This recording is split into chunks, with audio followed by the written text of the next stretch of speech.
Before I came to Islam, my life was really kind of focused on drink, drugs, having fun. The whole kind of purpose of life was just to have fun, have a laugh. And it's just a way of kind of making your life bearable until you die. I tended to kind of be in a kind of heavy metal crowd, hanging around a lot of people with similar interests, which weren't always the best company to keep. My first experience of seeing Muslims was the 9/11 attacks. I remember I was quite young at the time and I wasn't completely aware of what was going on. In fact, I ran to one of my friends after seeing the news report and I told him that the tourists had declared war in America because I'd never heard of terrorists before.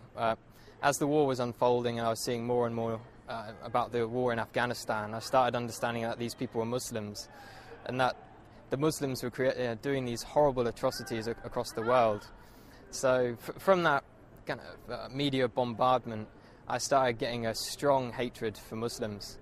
So much, in fact, I tried to join the army 3 times with the goal of wanting to go over there and kill as many of these people as I could, to do my bit for the country and to make it a bit safer for my family.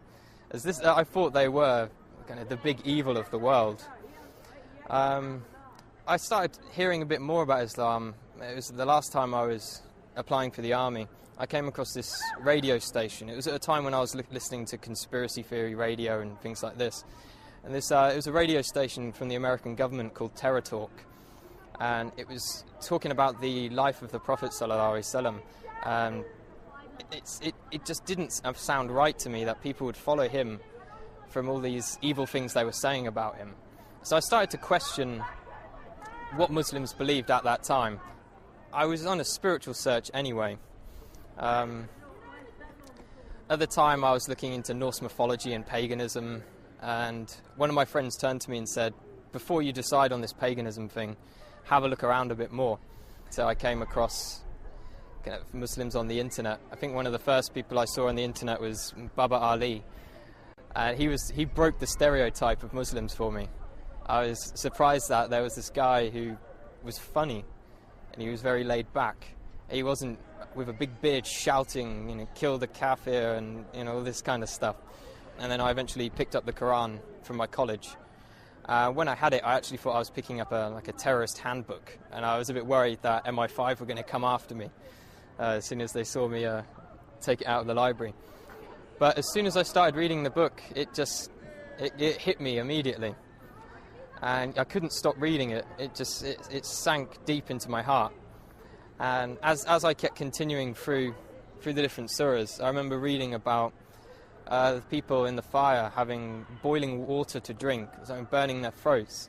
And as I could read this and I was living this awful life, I could feel my throat burning and I could feel kind of how real this thing was and how I had to change.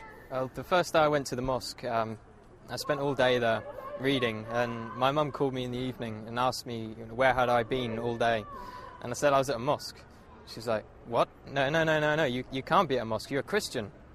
Christians don't go to mosques. And she was very, very shocked and thought I was going down a bad path. That was my mum's original reaction. After a while she started to accept it. She'd done a lot of crying. I'm not too sure why she was crying. I think she felt I was rejecting everything she'd taught me. A lot of people say when they find Islam it's as if they've come home. And that's just the feeling I get. It's as if me in the past wasn't me at all. I was being controlled by something else. Only good things have happened since I've become Muslim. My life is sorted out and I've never had so much going on in my life at one time. If I was going to give advice to someone else who is thinking about Islam, I'd definitely tell them to come to the mosque and speak to a man of knowledge, not search the internet for the answers. There are some good things on the internet, but when you don't know anything about Islam, you can't judge what is right and what is wrong.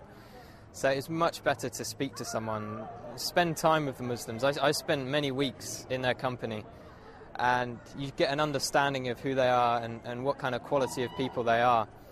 Don't be afraid of what your family think. I've had many people, and myself as well, was worried about what my parents would think. And at the end of the day, Islam is for you, it's for you. You can just hope the best for your parents will come afterwards.